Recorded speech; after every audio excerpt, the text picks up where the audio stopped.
Anda telah mengunduh podcast yang dipaparkan oleh Pendeta Dr. Erastus Sabdono ini dari truth.id/voice. Selamat mendengarkan podcast ini. Shalom, Bapak, Ibu, dan Saudara-saudara yang terkasih di dalam Tuhan. Kebenaran pada saat ini berjudul berkat atau kutuk. Saudara-saudara yang terkasih di dalam Tuhan, dari sejarah kehidupan bangsa Israel, kita memperoleh banyak pelajaran rohani yang sangat berharga dan berguna bagi kehidupan kita, orang percaya saat ini. Seperti misalnya perjalanan bangsa Israel dari Mesir ke Kanaan bisa menjadi gambaran kehidupan orang percaya yang juga ada dalam perjalanan dari dunia ini ke langit baru dan bumi yang baru, yaitu Kanaan surgawi. Saudara-saudara yang terkasih di dalam Tuhan, di dalam 1 Korintus 10 ayatnya yang ke-11 tertulis, semuanya ini telah menimpa mereka sebagai contoh dan dituliskan untuk menjadi peringatan bagi kita yang hidup pada waktu di mana zaman akhir telah tiba. Bapak, Ibu, dan saudara-saudara, dituliskan untuk menjadi peringatan bagi kita. Artinya adalah apa yang mereka alami itu mengandung pelajaran kehidupan untuk kita. Jadi apa yang Allah lakukan untuk mereka itu juga bisa Allah lakukan untuk kita. Karenanya kita patut sungguh-sungguh memperhatikan fakta sejarah, ya, fakta empiris dari kehidupan bangsa Israel ini. Setelah tiba di Kanaan, banyak sekali peristiwa yang terjadi dalam kehidupan bangsa Israel yang juga bisa menjadi pelajaran rohani bagi kita. Salah satu pelajaran rohani yang dapat kita petik adalah mengenai ketidaktaatan bangsa Israel yang mengakibatkan mereka tidak hidup di dalam kelimpahan Allah. Saudara-saudara, Allah memang berjanji menyertai bangsa itu, memberikan sebuah tanah yang berlimpah susu dan madu, memberikan kemakmuran dan kejayaan. Tetapi fakta yang terjadi dari pengalaman yang ada atau fakta empiris menunjukkan bahwa seringkali bangsa Israel hidup dalam penderitaan. Panen yang gagal misalnya, ya, karena disebabkan oleh berbagai penyebab seperti adanya belalang pelahap. Mereka juga ditimpa berbagai bencana, ditindas oleh bangsa asing dan berbagai penderitaan lainnya. Dan puncaknya adalah ketika bangsa Israel terusir dari tanah perjanjian, terserak di seluruh dunia yang dikenal sebagai diaspora. Dan itu terjadi sekitar 600 tahun sebelum Masehi.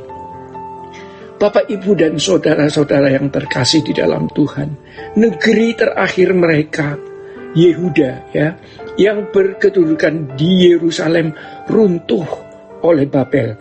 Dan sejak saat itu, bangsa Israel tidak pernah memiliki kerajaan. Sesaat orang-orang Yahudi yang dipimpin oleh anak-anak Makabe di abad 2 sebelum Masehi juga mau membangun sebuah pemerintahan, tetapi digilas habis oleh kekaisaran Romawi, dan itu juga bagian dari terseraknya bangsa Israel ke seluruh dunia. Dan di perantauan pun mereka mengalami penderitaan yang sangat berat. Kisah sekitar Holocaust yang dikenal dengan Shoah di dalam Perang Dunia Kedua dari tahun 1939 sampai tahun 1945, dan khususnya usaha genosida, ya, yaitu pembunuhan satu suku bangsa dengan cara membunuh bangsa itu, telah terjadi atas Israel di tahun 1941 sampai tahun 1945, di mana 6 juta orang Yahudi dibantai. Sejarah kehidupan bangsa itu tragis, memberi pelajaran yang sangat mahal bagi kita tentunya. Ya, sebagai kita orang percaya yang hidup juga pada zaman ini. Penderitaan yang sangat mengerikan ini membuat kita bisa takut dan gentar terhadap Allah.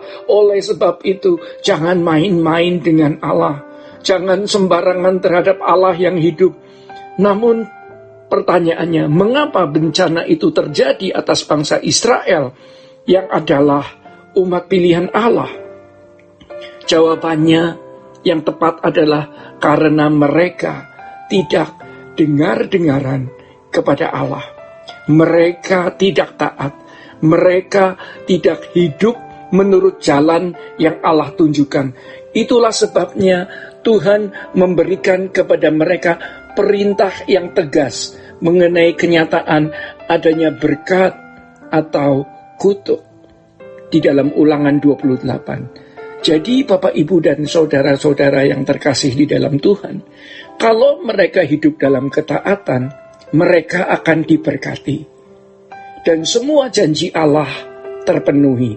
Tetapi kalau mereka tidak hidup dalam ketaatan, maka kutuklah yang akan menimpa mereka. Saudara-saudara, ayat-ayat firman Tuhan ini mestinya membuat kita gentar, membuat kita takut akan Yahweh Elohim yang Maha Kudus, yang kedaulatannya sempurna. Dan Allah menegakkan tatanan dalam kedaulatannya secara konsekuen dan konsisten. Jadi kalau dilanggar, Allah sendiri tidak bisa menghindarkan kutuk dan hukuman atas orang-orang yang sebenarnya Allah kasihi. Itulah kedaulatan Allah dalam tatanannya, ya. Tidak ada kompromi dengan siapapun dan apapun. Dan hal ini mestinya menggetarkan jiwa kita, membuat kita benar-benar gentar dan takut akan Allah dengan segala kehormatan. Dalam hidup ini, kita benar-benar berhadapan dengan pribadi Maha Agung yang menciptakan segala sesuatu.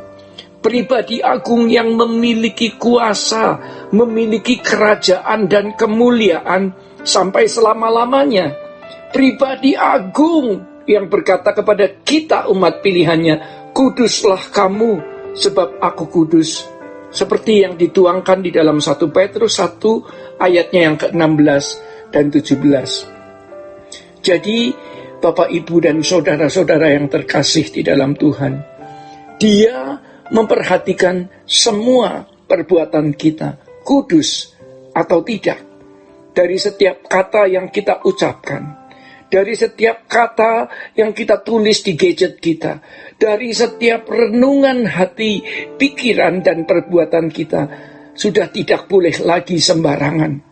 Setiap manusia diberi kehendak bebas untuk menentukan keadaannya sendiri. Dari kehendak bebas inilah manusia akan memperoleh apa yang patut diterimanya. Apakah berkat atau kutuk? Apakah rahmat atau laknat? Apakah kelimpahan atau kemiskinan? Hidup kekal dalam kemuliaan atau kebinasaan?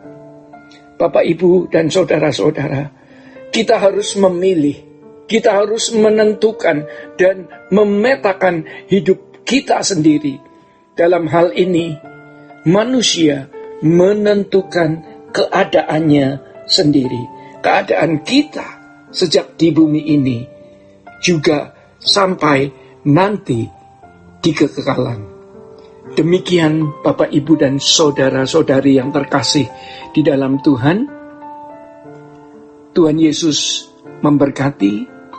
Sola Gracia.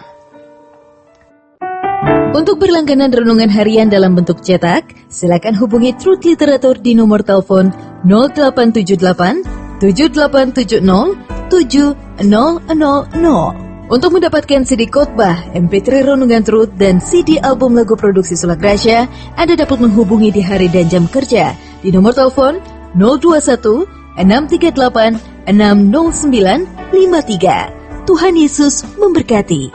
Sola Gracia.